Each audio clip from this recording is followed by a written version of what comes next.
खुल जाएंगे आपके सारे रास्ते। परीक्षा में सिलेक्शन ले तो सही, जीवन में सब होगा हासिल, तू सिलेक्शन की जिद पर अड़ तो सही।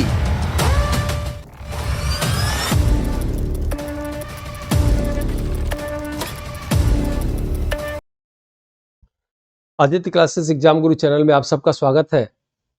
भारतीय संस्कृत की प्रमुख विशेषताओं के अंतर्गत इसके पहले 2 वीडियो हमने दिया है, आप लोग देखे ही होंगे। आज हम लोग का ये तीसरा भाग है। महत्वपूर्ण कंटेंट जो है आपको क्लास में मिलेंगे। तो आइए देखते हैं भारतीय संस्कृत की प्रमुख विशेषताओं। हड़प्पा व भारत काल से जुड़े स्थल की खुदाई करने वाले बीबी लाल, इनके विषय में आ सकता है। ब्रजवासी लाल का निधन हो गया, प्रश्न ये भी आ सकता है। और इनकी बीबी लाल की खुदाई की क्या एक खासियत थी कि इन्होंने महाभारत का स्थानों की जो खुदाई किया, क्रमवार किया। याद रखिएगा, क्रमवार इन्होंने खुदाई किया था और इनका नाम आता है। इसलिए याद रखिएगा, आपके एग्जाम में क्या आ सकता है, बीबी लाल या ब्रजवासी लाल का संबंध किससे है। तो याद रखिएगा, प्राचीन भारत में ये जो है स्थली की खुदाई कराए थे, पुरातात्विक थे। नेक्स्ट है भारतीय पुरातत्व सर्वेक्षण सित्तन वासल में संरक्षण के उपाय किए गए, जो तमिलनाडु में स्थित जैन विरासत है। याद रखिएगा। उसके बाद निगम्मा संप्रदाय बौद्ध धर्म से संबंधित हिमाचल प्रदेश की बौद्ध तांत्रिक पंथ है। भारत सरकार व नेपाल सरकार की सहमति से लुम्बिनी कुशीनगर को सिस्टर सिटी की सहमति बनी। मुंडक उपनिषद से सत्यमेव जैसे लिया गया है, इंपॉर्टेंट है, सब एग्जाम में आता है। याद रखिएगा। पश्मीना बकरी की प्रजाति है जिससे लद्दाख में महीन कश्मीर ऊन प्राप्त किया जाता है, जो चांगथांग क्षेत्र में अधिक मिलता है। ठीक है। महाराष्ट्र के अलीबाग तहसील में रायगढ़ जिले में सफेद प्याज को जीआई टैग दिया गया। सारनाथ का प्राचीन नाम याद रखिएगा ऋषिपत्नम से भारत का राष्ट्रीय चिन्ह लिया गया है, जो वर्तमान में भी सारनाथ के संग्रहालय में स्थित है। भारत का राष्ट्रीय पंछी मयूर, वैज्ञानिक नाम क्या है, पावो किस्टेटस। राष्ट्रीय पशु बाघ, वैज्ञानिक नाम क्या है, पेंथेरा टाइग्रिस। राष्ट्रीय पुष्प कमल, वैज्ञानिक नाम क्या है, निलंबो निसिफेरा। राष्ट्रीय वृक्ष बरगद और फाइकस बेंगालिस है। याद रखिएगा। और जैसे आपसे अगर हम पूछें कि बताइए भारत के किस राज्य में सबसे अधिक बाघ हैं, तो क्या आंसर आप देंगे, सबसे अधिक बाघ कहाँ है, तो ये आपके मध्य प्रदेश में है। उसके बाद कहाँ, कर्नाटक में। लेकिन आपके एग्जाम में आ जाए कि भारत में सबसे अधिक हाथी किस राज्य में है, तो सबसे अधिक हाथी कहाँ है, तो कर्नाटक लगाइएगा। ठीक है। नेक्स्ट देखिएगा, इसमें बोगजगोई अभिलेख। याद देखिएगा, बोगजगोई अभिलेख एशिया माइनर तुर्की में है। बोगजगोई अभिलेख लगभग 380 ईसा पूर्व में लिखा गया था। बोगजगोई अभिलेख में इंद्र, वरुण, मित्र, नासत्त वेदों के 4 देवता का वर्णन है। आपके एग्जाम में प्रश्न क्या आएगा कि जितने भी अभिलेख हैं अभी तक इतिहासकारों द्वारा खोजा गया है, उस अभिलेख में सबसे पुराना अभिलेख कौन सा है, तो आप क्या लगाएंगे, बोगजगोई अभिलेख। ठीक है। कहाँ पे है, तो माइनर तुर्की में है। ठीक है। तुर्की जिसे टर्की कहा जाता है। दूसरा प्रश्न क्या आएगा, ये किस वर्ष लिखा गया, लगभग 1400 ईसा पूर्व में या 1380 ईसा पूर्व में लिखा गया। ये प्रश्न बार बार एग्जाम में आता है कि बोगजगोई अभिलेख में किस देवता का वर्णन नहीं है, तो इंद्र, वरुण, मित्र, नासत्य, ये नाम याद रखिएगा, इंद्र, वरुण, मित्र, नासत्य। ठीक है। तो या इसको एक लैंग्वेज में कर लीजिएगा, इंद्र, वरुण, मित्र को नाश दिया, ऐसे जो कुछ भी पढ़ सकते हैं, याद होने में आसानी हो। ये अक्सर पूछता है कि बोगजगोई अभिलेख में निम्न में से कौन देवता नहीं थे, तो 4 देवताओं का नाम आप याद रखिएगा। ठीक है। वहाँ तुर्की में 2 जो कबीले वाले थे, हितनी और मितनी, वो दोनों झगड़ा किए। जब झगड़ा किए तो जब बाद में उनकी संधि हुई, तो संधि में उन्होंने क्या किया, इन देवताओं का भी नाम उसमें ले लिया। ठीक है। तो वही एग्जाम में अक्सर प्रश्न आता है कि भारत के किन देवताओं का नाम जो है नहीं है। ठीक है। आपको बताए थे कि जब 4 ऑप्शन होते हैं तो नहीं वाले प्रश्न बनाने में आसानी होती है। एक ऑप्शन होता है एग्जाम का जो है दमाद होता है, अक्सर एग्जाम में उसमें डाल देता है। और जब 3 ऑप्शन होता है उसको भी आराम से बनाते हैं, यानी 1 और 3 और 4 वाले को याद रखिएगा, तो उसको ठीक से रट जाइएगा, अक्सर एग्जाम में आते हैं, ये आता है। ठीक है। नेक्स्ट देखिएगा, बौद्ध धर्म की 3 शाखाएं हीनयान, महायान, ब्रजयान के कलात्मक प्रमाण किन्हेरी गुफाओं से मिला, जो संजय गांधी राष्ट्रीय उद्यान बोरीवली मुंबई में है। ठीक है। उसके बाद वैदिक काल में दहेज को क्या कहते हैं, बहतू कहा जाता था। प्रश्न याद रखिएगा, वैदिक काल में सूखा गोबर को कहते हैं करिस कहा जाता था। यमन यमन नचिकेता संवाद का वर्णन याद रखिएगा कठोपनिषद में है, यमन नचिकेता में है। उसके बाद अष्टाध्यायी पुस्तक के लेखक पाणिनि हैं। महाभाष्य पुस्तक के लेखक पंतजलि हैं। ये अक्सर एग्जाम में आता है, जनरल में याद रखिएगा इसे। उसके बाद भारतीय पुरातत्व सर्वेक्षण ने सम्राट अशोक की एकमात्र अब तक की सही अवस्था बौद्ध महास्तूप, जिस पर ब्राह्मणी लिपि में राय अशोक लिखा, ये कनगनहल्ली ग्राम कर्नाटक में है, याद रखिएगा, ठीक है। उसके बाद सम्राट समुद्रगुप्त के काल में कांचीपुरम का शासक जो है विष्णुगुप्त था। वेदों की भाषा संस्कृत, याद रखिएगा। भाषा में पूछेगा तो आप याद रखिए, जैसे पूछता है कि तुलसीदास की भाषा क्या थी, तो अवधी भाषा थी, ठीक है। आपके प्रश्न आ सकता है कि पाली भाषा किसकी थी, तो बौद्ध धर्म की थी। प्राकृत भाषा किसकी थी, तो जैन धर्म की थी। प्रश्न आ सकता है सूरदास की भाषा क्या थी, तो ब्रज थी। तो संतों की भाषा क्या थी, तो साधुकर्णी भाषा थी। ये अक्सर एग्जाम में अक्सर पूछता है, तो आप याद रखिएगा। या पूछेगा कि वेदों में कौन सी भाषा का प्रयोग हुआ, तो संस्कृत का, ठीक है। पूछ सकता है कि रामायण में किस भाषा का प्रयोग हुआ, तो संस्कृत का। रामचरितमानस में किस भाषा का प्रयोग हुआ, तो अवधी का। ये आप याद रखिएगा। आपको बताए थे इसके पिछले क्लास में कि जो है दयानंद सरस्वती द्वारा सत्यार्थ प्रकाश लिखा गया, किस भाषा में लिखा गया, पूछा हुआ प्रश्न है, वो हिंदी में लिखा गया, याद रखिएगा, ठीक है। हिंदी में लिखा गया उसको। ऋग्वैदिक काल के प्रमुख देवता इंद्र थे, याद रखिएगा। इंद्र के हाथी का नाम क्या है, ऐरावत।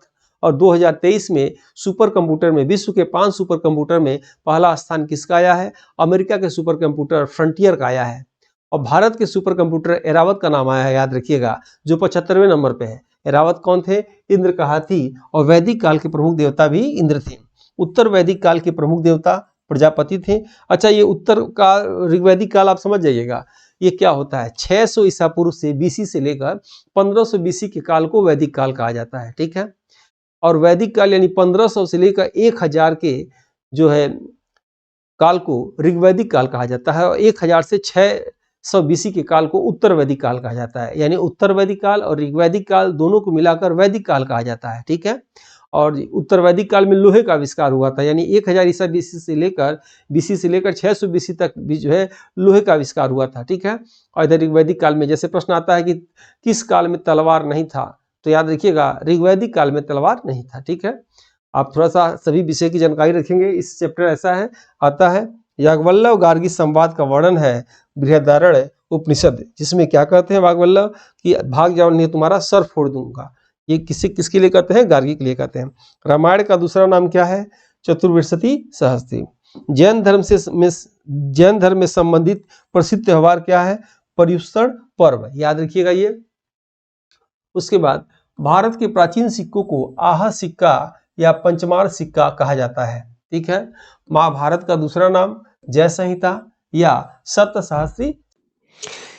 इस बुक में 1 से 6 यूनिट तक के सिलेबस के अनुसार प्रश्नों का समावेश है। 4 बुक में 80 मॉडल पेपर हैं। एक मॉडल पेपर में 30 प्रश्न है, जिसमें आज तक के करंट अफेयर से लेकर सभी 1 से 6 यूनिट के प्रश्न को अपडेटेड कर दिया गया है। सभी प्रश्नों का यूट्यूब पर व्याख्या सहित रिकॉर्डेड क्लास आप देख सकते हैं। कुल 4 बुक और 1 ओमार की बुक यानी 5 बुक सेट और डिलीवरी चार्ज लेकर कुल 926 रुपये MRP बनती है। परंतु अभी ऑफर में और सभी वर्गों के छात्र छात्राओं को ध्यान में रखकर अमेजन के माध्यम से यह मात्र 499 रुपये में आपके घर तक पहुंच जाएगा।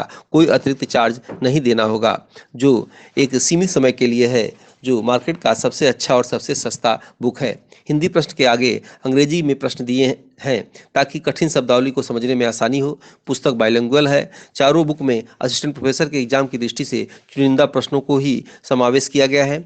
बुक में अपने 12 वर्षों की प्रतियोगी परीक्षा पढ़ाने के अनुभव के आधार पर प्रश्न के साथ ऑप्शन का भी डिटेल व्याख्या यूट्यूब चैनल पर आपको मिल जाएगा। बुक के सभी प्रश्न आपकी तैयारी में रामबाण की तरह कार्य करेगा। जो छात्र छात्राएं टेस्ट कोर्स को परचेज कर चुके हैं या जो नहीं किए हैं, उन्हें भी यह बुक हार्ड कॉपी के रूप में ले लेना चाहिए। संहिता रामायण व महाभारत को फारसी में अनुवाद किसने किया, अब्दुल कादिर बदायूनी ने किया। सबसे प्राचीन दर्शन क्या है, तो सांख्य दर्शन है, ठीक है। सबसे प्राचीन पुराण क्या है, तो मत्स्य पुराण है। भारत का राष्ट्रीय संवत शक संवत को 22 मार्च 1957 को अपनाया गया था, याद रखिएगा। प्रसिद्ध वाक्य अस्तोमा सदगमय लिया गया किससे? ऋग्वेद से लिया गया है। उसके बाद देखिएगा ये इंपॉर्टेंट अक्षर आता है, भगवत गीता, ब्रह्मसूत्र और उपनिषद तीनों को मिलाकर कहा जाता है प्रस्थान त्रयी। ठीक है, ऋग्वेद, सामवेद, यजुर्वेद, इसमें अर्थवेद नहीं है, देखिएगा इसमें ध्यान से। ऋग्वेद, सामवेद, यजुर्वेद को तीनों को कहते हैं वेद त्रयी। चारों वेदों को कहते हैं संहिता। ठीक है, पावाकुथु, यमपुरी एवं रावण छाया का संबंध कठपुतली कला से है। आंध्र प्रदेश का शास्त्रीय नृत्य कुचिपुड़ी है, जिसका संबंध भागवत पुराण से माना जाता है। बंगाल के बुनकरों द्वारा कपड़ों पर जरी लगाने की एक तकनीकी बलुचरी तकनीकी है। सभा एवं समिति का उद्देश्य मुख्यतः मिलता है अर्थवेद से। ठीक है, सभा समिति विदत में सबसे पुरानी संस्था विदत है, ये भी एग्जाम में आता है। यहाँ इंपॉर्टेंट है, पूछता है मात्रायणी संहिता में लिखा है नारी है सुरा पासा अन्य तीन बुराइयां। ये लिखा हुआ है किसमें? मैत्रायणी संहिता में लिखा हुआ है। महाभारत में पर्व कितना है? 18। याद रखिएगा, महाभारत का युद्ध कितने दिन चला? 18 दिन चला। और कितने पर्व पूछता है? 18 पर्व। ठीक है, फिर क्या पूछेगा? महाभारत का छठवां पर्व भीष्म पर्व। याद रखिएगा, रटे रहिएगा, अक्सर आता है। महाभारत का छठवां पर्व भीष्म पर्व से लिया गया है क्या? भगवद गीता। ठीक है, यानी वेद व्यास ने जो महाभारत लिखा उसका जो है 18 पर्व में लिखा और छठवां पर्व क्या है? भगवद गीता है। ठीक है, यानी महाभारत का एक भाग हुआ। जैसे लोग कहते हैं कि आईने अकबरी, ठीक है, आईने अकबरी भी एक भाग है किसका? अकबरनामा का भाग है, याद रखिएगा। नेक्स्ट है अर्थवेद। अर्थवेद के पृथ्वी सूत्र में कहा गया है कि पृथ्वी मेरी माता है और मैं उसका पुत्र हूं। महाकुंभ 12 वर्ष के अंतराल पर लगता है और अर्ध महाकुंभ 6 वर्ष पर लगता है, याद रखिएगा। हर 12वें वर्ष पर प्रयाग, हरिद्वार, उज्जैन, नासिक में महाकुंभ मेला लगता है। अब आपको बताना है कमेंट बॉक्स में कि प्रयाग किस नदी किनारे है, हरिद्वार किस नदी किनारे है, उज्जैन किस नदी किनारे है और नासिक किस नदी किनारे है। और जब कहा जाए तो कमेंट बॉक्स में जरूर आंसर दिया करिए। ठीक है, नेक्स्ट देखिएगा, आदि शंकराचार्य द्वारा स्थापित 4 मठ बद्रीनाथ, द्वारिका, पुरी और श्रृंगेरी है। ठीक है, याद रखिएगा नेक्स्ट इसको। उसके बाद हिमालय का अजंता ताबोमठ को कहते हैं, जो हिमाचल प्रदेश में है। सम्राट अशोक की लिपि क्या है? ब्राह्मणी लिपि, याद रखिएगा। देवनागरी लिपि का विकास कैसे हुआ? ब्राह्मणी लिपि से हुआ। भारत की राष्ट्रीय लिपि क्या है? देवनागरी लिपि है। ये तीनों लाइन याद रखिएगा, इंपॉर्टेंट है। भारतीय संस्कृति का मूल क्या है? सर्वे भवन्तु सुखिना, यह है। काबा मुस्लिम, काबा क्या है पूछता है? काबा मुस्लिम पवित्र स्थल है जो सऊदी अरब के मक्का में स्थित है, याद रखिएगा काबा। भारत के तमिलनाडु कांचीपुरम में चित्रगुप्त स्वामी का मंदिर है। ब्राह्मणी लिपि को सर्वप्रथम 1837 में पढ़ा, किसने पढ़ा? तो जेम्स प्रिंसेप ने पढ़ा, याद रखिएगा। और भारत में मुद्रा शास्त्र के जनक जेम्स प्रिंसेप हैं। यहूदियों के पूजा स्थल को सिनेगाग कहते हैं। उपनिषद को कहा जाता है वेदांत।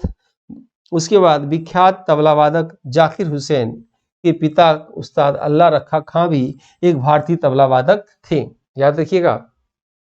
सुप्रभात के समय गाया जाने वाला राग तोड़ी कहलाता है। अमृता शेरगिल का नाम याद रखिएगा। अमृता शेरगिल कौन है? तो चित्रकारी से संबंध है इनका। एक प्रकार का सूफिया कलाम भक्ति यानी सूफिया कलाम भक्ति संगीत है, जिसका संबंध जम्मू कश्मीर से है, ये आप याद रखेंगे। वर्तमान कुंगफू या कलारी पयूट दक्षिण भारत का प्राचीन युद्ध कला है। गांधी फिल्म का अभिनय बेन किंग्सले ने किया था। डुमरी गायिका गिरजा देवी का संबंध बनारस घराने से है। प्रमुख व्यक्ति एवं उनसे संबंधित वाद्य यंत्र, ये भी अक्सर एग्जाम में आता है कि निम्न का जोड़ा आप लगाइए या कौन सा जोड़ा सुमेलित नहीं है, ये प्रश्न आपको याद करना रहेगा। ठीक है, जैसे शिव कुमार शर्मा, याद रखिएगा शिव कुमार शर्मा का संबंध संतूर वादक से है। किशन महाराज का संबंध तबला वादक से है। बिस्मिल्लाह खां का संबंध शहनाई वादक से है। हरि प्रसाद चौरसिया का संबंध बांसुरी वादक से है और अमजद अली खां का संबंध सरोद वादक से है। रविशंकर का संबंध सितार वादक से है। प्रमुख पुस्तक और उनके रचयिता, ये इसको आप बिल्कुल रटे रहिएगा। आपके कई जो कोई सब्जेक्ट से दे रहे होंगे लोग, जैसे हिंदी हुआ, प्राचीन इतिहास हुआ या अन्य भी साहित्य के क्षेत्रों में या जनरल नॉलेज में भी जरूर प्रश्न आता है। बिल्कुल जो है इसको एक एक चीज रटे रहिएगा। अब देखेंगे मुद्रा राक्षस, ठीक है। मुद्रा राक्षस को किसने लिखा? ये पुस्तक हो गया, ये रचयिता हो गया, ठीक है। किसने लिखा? तो विशाखा दत्त ने लिखा। 10 कुमार चरित्र को किसने लिखा? तो दंडी ने लिखा। रास्तरंगड़ी को किसने लिखा? कल्हड़ ने लिखा, इसी क्लास में आप पढ़े थे। अर्थशास्त्र को किसने लिखा? चाणक्य ने लिखा। कामसूत्र को किसने लिखा? तो वात्स्यायन ने लिखा। अष्टाध्यायी को किसने लिखा? तो पाणिनि ने लिखा। महाभाष्य को किसने लिखा? तो पतंजलि ने लिखा। कपूर मंजरी को किसने लिखा? तो राजशेखर ने लिखा। नागानंद को किसने लिखा? तो हर्षवर्धन ने लिखा। रत्नावली किसने लिखा? तो हर्षवर्धन ने लिखा। प्रियदर्शिका को किसने लिखा? तो हर्षवर्धन ने लिखा। आपको बताना है इन तीनों में से नाटक कौन सा है। हर्षचरित्र किसने लिखा?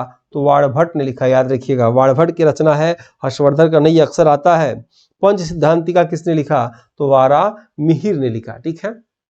वीडियो मैं क्लास में सोचता हूँ पढ़ाते समय कुछ बातें अनावश्यक न किया जाए, काम की चीज किया जाए, क्योंकि आपका एक एक समय कीमती है। वीडियो जो लोग लगातार देखते हैं उनसे निवेदन है, बिना कहे वीडियो को लाइक कर लीजिए। जो लोग सब्सक्राइब न किए सब्सक्राइब जरूर कर लीजिए, ताकि जो है मेरा मोटिवेशन मेरा और टीम का बना रहे और ऐसे एग्जाम तक आप लोग के लिए वीडियो लेकर आते रहें। याद रखिएगा, पूरी टीम द्वारा मेहनत करके सभी कंटेंट जो है तैयार किए जाते हैं, तो आप स्वयं महसूस कर सकते हैं कि जो है लाइक करना चाहिए या नहीं। बृहद संहिता पुस्तक, याद रखिएगा, बृहद संहिता पुस्तक किसने लिखा? वारा मिहिर ने लिखा।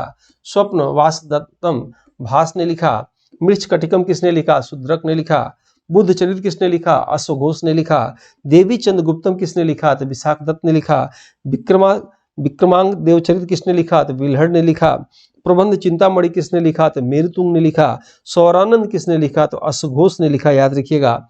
अश्वघोष ने बुद्ध चरित्र भी लिखा था, जिसे बौद्धों का रामायण के नाम से भी जाना जाता है। गीत गोविंद किसने लिखा? तो जयदेव ने लिखा। पंचतंत्र किसने लिखा? तो विष्णु शर्मा ने लिखा। मिताक्षरा किसने लिखा? तो विज्ञानेश्वर ने लिखा। कातंत्र किसने लिखा? तो सरवर्णन ने लिखा। लीलावती किसने लिखा? तो भास्कराचार्य ने लिखा। सीयूकी किसने लिखा? तो ह्वेंसान ने लिखा। तो फोयूकी किसने लिखा? तो फायान ने लिखा। तमाम ऐसी पुस्तक हैं जो आपको जानना चाहिए, ठीक है। ये कंटेंट बहुत ही महत्वपूर्ण था और जो है इसी के साथ जो है एक पेज और भी है, फोयूकी देखिए आ गया। फोयूकी फायान ने लिखा। द नेचुरल हिस्ट्री प्लिनी ने लिखा। नाट्य शास्त्र किसने लिखा? भरत मुनि ने लिखा। भरत वेगड़ा किसने लिखा? पेरुदन देवनार ने लिखा। राम अवतार किसने लिखा? कंबर ने लिखा। गीता रहस्य किसने लिखा? तिलक ने लिखा। द लाइफ ऑफ डिवाइन किसने लिखा? अरविंद घोष ने लिखा। अनहैप्पी इंडिया किसने लिखा? लाला लाजपत राय ने लिखा। इंडिया विंग्स फ्रीडम किसने लिखा?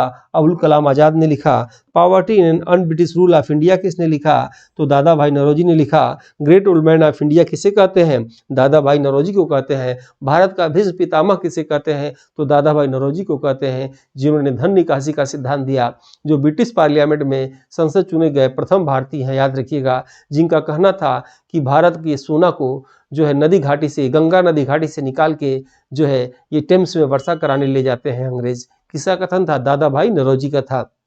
भारतीय राष्ट्रीय कांग्रेस के प्रथम जो है अध्यक्ष जो थे कौन थे? तो ये दादा भाई नौरोजी। किस धर्म से? तो पारसी धर्म से थे, ये आप याद रखिएगा, ठीक है। इनकी पुस्तक का नाम अक्सर पूछता है, poverty and British rule of India किसने लिखा? तो दादा भाई नौरोजी ने लिखा। द इंडिया स्ट्रगल किसने लिखा? सुभाष चंद्र बोस ने लिखा। इंडिया डिवाइडेड किसने लिखा? डॉक्टर राजेंद्र प्रसाद ने लिखा। इंडिया मीन्स फ्रीडम किसने लिखा? अबुल कलाम आजाद ने लिखा। The economic history of India किसने लिखा? रोमेश चंद्र दत्त ने लिखा। तो इसी के साथ ही आज की क्लास के हम लोग समाप्त करते हैं। वीडियो अच्छा लगे लाइक सब्सक्राइब जरूर करिए जो है, और इस बार इंटरव्यू पार्ट जरूर लिखा करिए कमेंट बॉक्स में। मिलते जब भी टाइम मिलता है मैं जवाब दे देता हूँ। तो मिलते हैं हम लोग नेक्स्ट वीडियो में। जय हिंद जय भारत। इस बुक में 1 से 6 यूनिट तक के सिलेबस के अनुसार प्रश्नों का समावेश है। 4 बुक में 80 मॉडल पेपर हैं। एक मॉडल पेपर में 30 प्रश्न है, जिसमें आज तक के करंट अफेयर से लेकर सभी 1 से 6 यूनिट के प्रश्न को अपडेटेड कर दिया गया है। सभी प्रश्नों का यूट्यूब पर व्याख्या सहित रिकॉर्डेड क्लास आप देख सकते हैं। कुल 4 बुक और 1 ओमार की बुक यानी 5 बुक सेट और डिलीवरी चार्ज लेकर कुल 926 रुपये MRP बनती है, परंतु अभी ऑफर में और सभी वर्गों के छात्र छात्राओं को ध्यान में रखकर अमेजन के माध्यम से यह मात्र 499 रुपये में आपके घर तक पहुंच जाएगा। कोई अतिरिक्त चार्ज नहीं देना होगा, जो एक सीमित समय के लिए है।